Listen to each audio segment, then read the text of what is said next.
Meeting in order. Jenkins, Here. Harden, Here. Vaughn, Here. McKinley, Yes. Earl.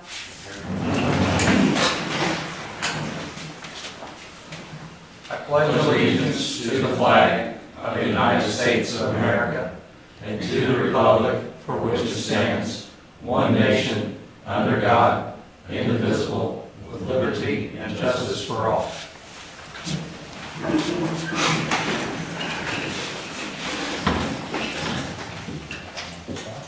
Before we get started, I have at least one announcement.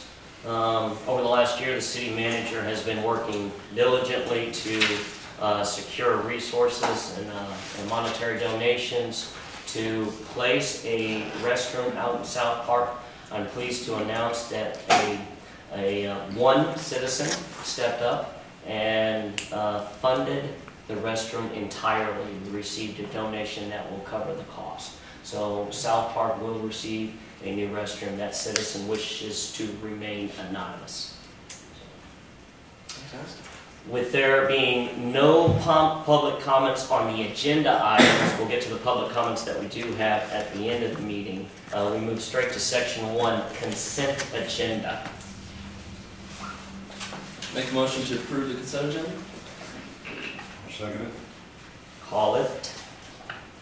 Jenkins, Yes. Harden, Yes. Vaughn, Yes. McKinley, Yes. Earl. Yes. Motion carried.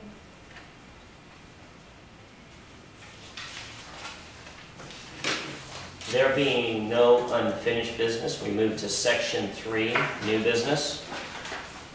I'll make a motion to approve ordinance 936-2014 prevailing wage.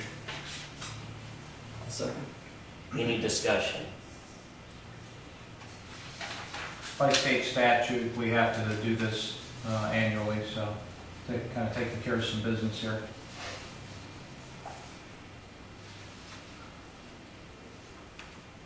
Question? Yes, sir. No. Question. Call. Harden, Yes. Vaughn, Yes. McKinley, Yes. Earl. Yes. Jenkins, Yes. motion carried. Make a motion to approve resolution 2014-23, the 2014 MFT resolution? I'll second it. Discussion? In the MFT program this year, earlier I said something about we're going to try to put gutter pan up on both sides of John there at the swimming pool. And after the engineer got up there and started getting some grade shots, they're not going to actually put gutter pan in there. Unfortunately, the curvature of the road is not going to work.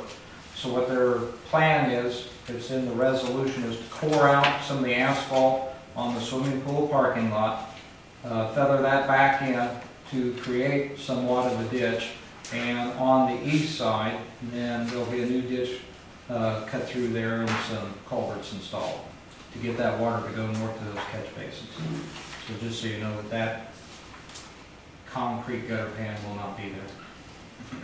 So is that the John Street improvement then, or is the John Street you have listed on here John Street improvement? Yeah. Does that also include the fixing the parking in front of the Schneider? No, that's not in here this year. That's, No. we're not doing it this year? No. Okay. What's the other two? Excuse me? What's the other two? You got the seal coat, are you planning on doing that? One for 29 and 14. I've got a map if you want to see where all the seal coat is for the entire community. That's oil and chip.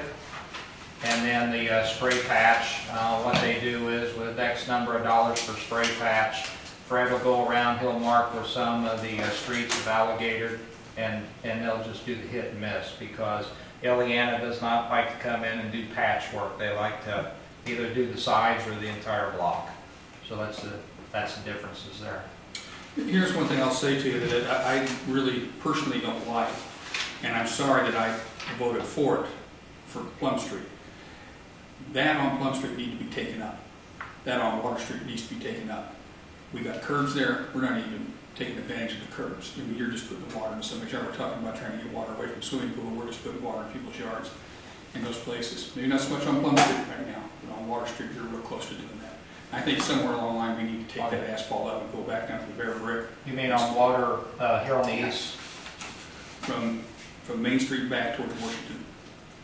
Any of that curb block in there, it goes all the way down to Washington. That's getting pretty, the asphalt's pretty thick on there right now. It needs to be taken up. And there's a brick surface underneath there, a base to go back to. Right. Plum Street also. Just so you know, up on Plum, the street guys are gonna rent a broom, get all that excess rock back off of the sides there, try to get it back out. They'll pick up some of that extra too, so. They kind of laid the rock on pretty thick there last year, and then the snow plows kind of put it up in the terraces, so. I'm just saying, I think that's something that needs to be looked at in the future. If we're gonna oil and chip, we got a lot of streets that are like that, that have just been oil and chip. I've never seen anything ever torn up and redone from the base layer up, you know. 64 years old, I've been all over this town, I've just never seen that happen, so. I think we need to start thinking about doing those sort of things. Dwayne used to, on some of the streets, Dwayne used to go through and scarify them, and then the city stopped it as a practice, and I don't really know why. Well, I think that's one thing, but I think, bringing the machine in here and picking it up, really doing like they did on Main Street out here, when they redid it. And I don't know who funded that. I don't think that came out of our pocket. Maybe it It did. was TIF money. It was TIF money. Well, Yeah. that's great, so. That's a milling machine you're talking about, Well, right? But the TIF money can take care of Water Street, right? Because that's in the TIF district. or Washington. Or Washington, I'm not saying Washington Street needs it, but Washington Street needs it at that corner there, that catch basin needs to be fixed. And that's been like that for 25 years, and it really needs to get done. We went in there once, and I think one of them was concreted shut. Well, we have to get it out. I know what happened. I know what happened to cause what happened down there. So you need to get that, I think you need to take a look at that. Because the water doesn't get away very Right. fast. Any other discussion? Call. Han, Yes. McDaniel, Yes. Earl, Yes. Jenkins, Yes. Harden, Yes. motion carries. Make a motion to approve resolution 2014-24, resolution authorizing a 5-year extended coverage program for Caterpillar generators in the amount of $31,440. I'll second it. Discussion. What do they do, come in and check the generators out every so often, Larry? They will, if we have an agreement. Obviously, if we don't have the agreement, it's going to be kind of costly.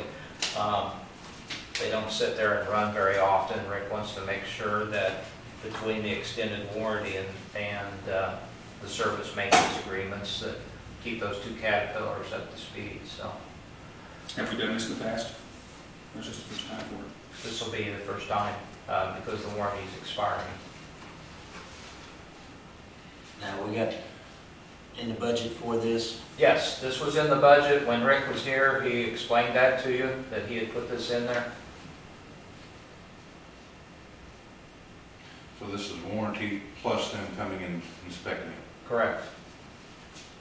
Two different items here. Less parts. Yes, except for like tangible items, that they say, like bolts or something like that, but Anything major we have to. correct. Any other discussion? Call. McDaniel, Yes. Earl, Yes. Jenkins, Yes. Harden, yes. Han, Yes. motion carries.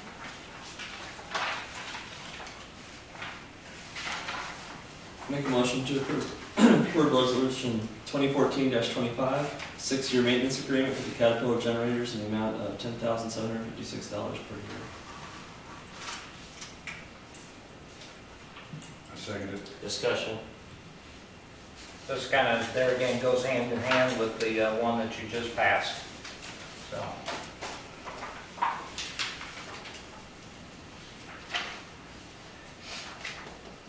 Call.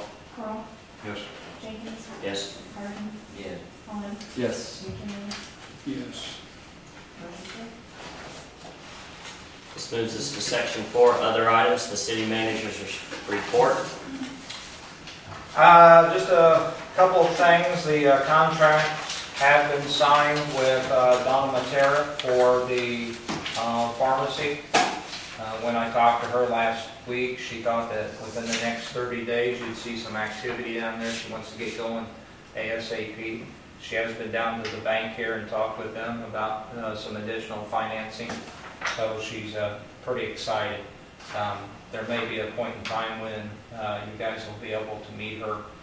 She'll come in and visit at a council meeting so you can see who you actually did go into agreement with. 419 South Main Street, that would be the house trailer down here as you go into South Park. If you go by there, you'll see that some drastic improvements have been made. The chief and I went down there, took some photos, and served them with the notice. And I think all except for maybe a screen door out laying up against the trailer, it's been pretty well cleaned up. 502 South Maple, that's another ordinance violation. And that one, there's been a summons issued for pending court date, so we're going to end up in court on that. At the last council meeting, you had shown some interest in having me pursue the sidewalk behind the fields going out to the west side subdivision. In doing so, I can't seem to come across any type of easements allowing for the utilities that are already in the ground, or even allowing us to build a sidewalk. I've checked with our current city attorney, I've checked with our former city attorney, and I have sent an email to Mr. Drake since he owns all that property out there to try to get some type of an easement going. I did have Rick work up a price for street lights, so we'd want a little bit of lighting out there. Rick's price came in just under $18,000.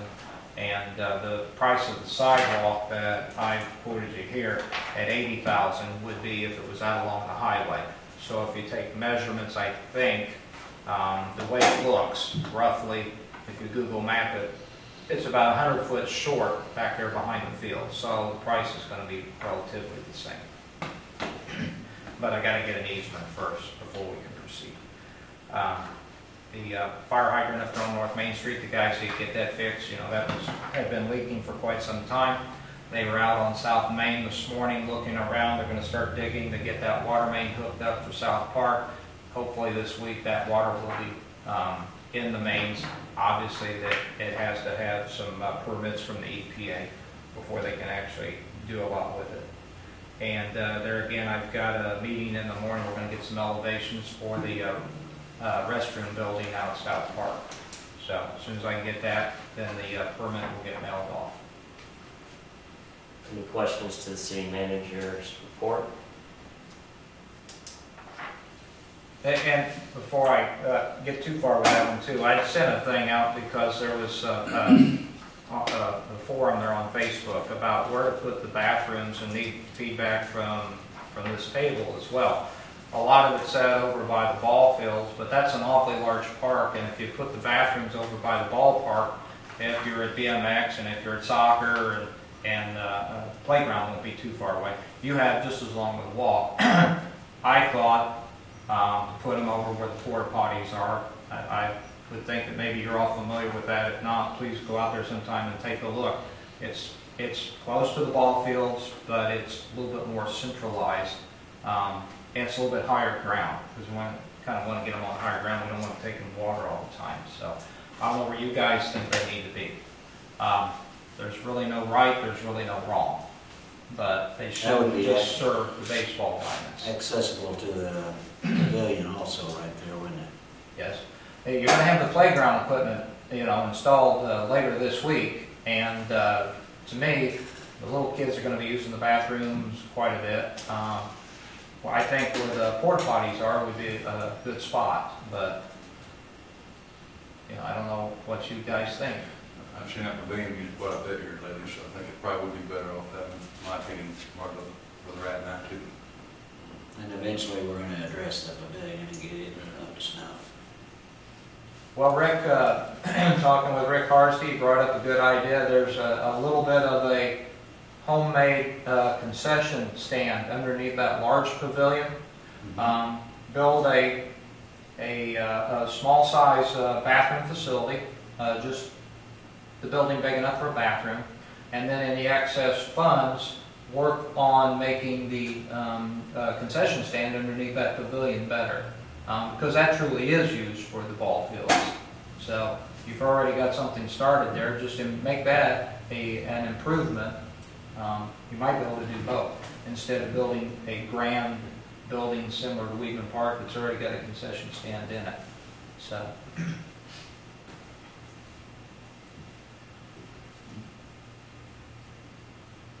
Any further questions to the city manager's report? Any non-agenda items or other business? Yes, Yes, we've sir. been parking the trash. My wife and my daughter were down there yesterday picking it up. And is there a dumpster down there now? there always That's has always been. has been a dumpster. I think you need to get with somebody and have them, whenever they used to have those, the Little League or whoever, and try to get those things dumped. Got to get something worked out a little bit better, because it just blow all over the place and things are overloaded. Nobody seems to want to do it, so. Well, We can talk to Little League Association and see. yeah, as Brenda came in that one time and talked, and Wally goes up there and picks some of it up sometimes. That dumpster gets emptied 3 times a week. If the dumpster's there, that's fine. It's what's in the barrels. That's what's blowing all over the place. Oh, No, okay, it's not in the dumpster, it's what's in the barrels. okay. I'll pass it on that they go up there and get that. They can throw it in their dumpster behind the light plant. But I think something on the weekend needs to be looked at, because that's when it happened.